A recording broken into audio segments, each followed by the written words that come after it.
நம்ம ஊர்ல ஒரு பழக்கம் உண்டு. இஸ்லாம் ஒரு விஷயத்தை சொன்னா நாம் அதை சாதாரணமா எடுத்துப்போம். ஆனா அதே விஷயத்தை வெள்ளைக்காரன் ஒரு சயின்ஸ் அப்படின்னு சொன்னா மட்டும் ஆச்சரியமா வாயை பொளந்து பார்ப்போம். இன்னைக்கு நீங்க நிம்மதி இல்லாம டிப்ரெஷன்ல இருக்கீங்கன்னா அதுக்கு காரணம் நீங்க ரசிச்சு செய்யற அந்த மன இச்சைகள் தான். அறிவியல் ரீதியா இத சீப் டோபமைன், அதாவது மலிவான டோபமைன் அப்படின்னு ஒரு பேர் வச்சிருக்காங்க. உழைக்காம கஷ்டப்படாம ஒரு விரல் நுனியில நீங்க தேடி பார்க்குற அந்த ஆபாச பார்வைகள் தான் உங்களை அழிக்குது.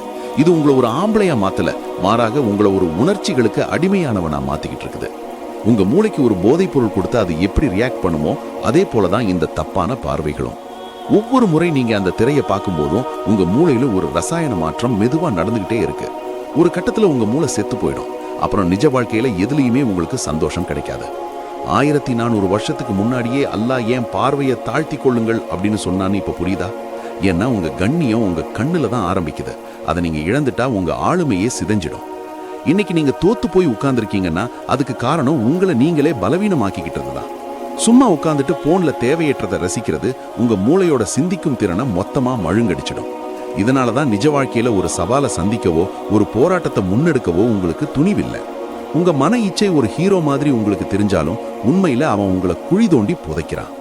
இன்னும் ஒரு நிமிஷம் பாரு, இதனால என்ன ஆகிட போகுதுன்னு உங்க மனசு உங்ககிட்ட பேசுறது எல்லாமே ஒரு விஷம். இந்த தற்காலிக இச்சைகள் உங்களை ஒரு இருட்டுக்குள்ள தள்ளிட்டு போய்கிட்டே இருக்கும். அங்க நிம்மதிக்கு இடமே இல்லை.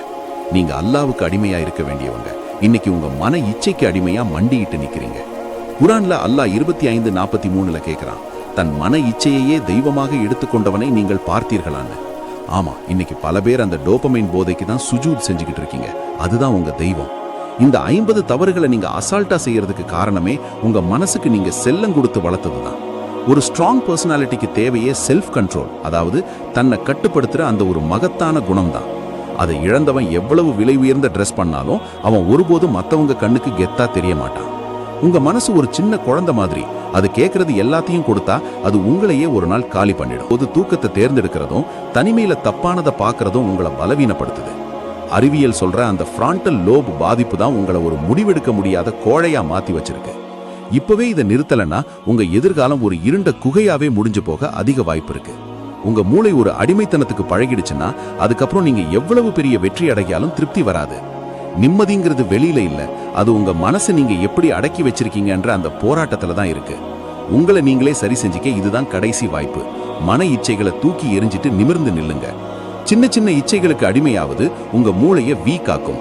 கட்டுப்பாட்டோட வாழ்வது அதை ஸ்ட்ராங் ஆக்கும். இந்த டோபமைன் நரகத்திலிருந்து நீங்க வெளியே வரணும்னா முதல்ல உங்க பழக்க வழக்கங்களை நீங்க மாத்தியே ஆகணும். டீன் டிஸ்கவரியோட நோக்கம் உங்களை ஒரு அடிமையா இல்லாம ஒரு ஆளுமை மிக்க மனிதனா மாத்துறது தான். கஷ்டப்பட்டு ஒரு விஷயத்தை அடையிறப்போ கிடைக்கிற அந்த திருப்தி இருக்கே, அது உங்களை எப்போதும் டிப்ரெஷன்ல தள்ளாது. ஆனா கஷ்டப்படாம கிடைக்கிற இச்சைகள் உங்களை ஒரு நடைப்பிணமா மாத்தி உங்களை ஒரு தற்கொலை விளிம்பு வர கூட்டிட்டு போகும். சிந்திச்சு பாருங்க, நீங்க ஒரு வெற்றியாளனா வாழணுமா இல்ல ஒரு உணர்ச்சிகளுக்கு அடிமையானவனா சாகணுமா? ஒவ்வொரு முறை நீங்க தப்பான ஒரு விஷயத்தை வேணான்னு ஒதுக்குறப்ப உங்க மூளையில ஒரு புதிய பலம் உருவாகுது.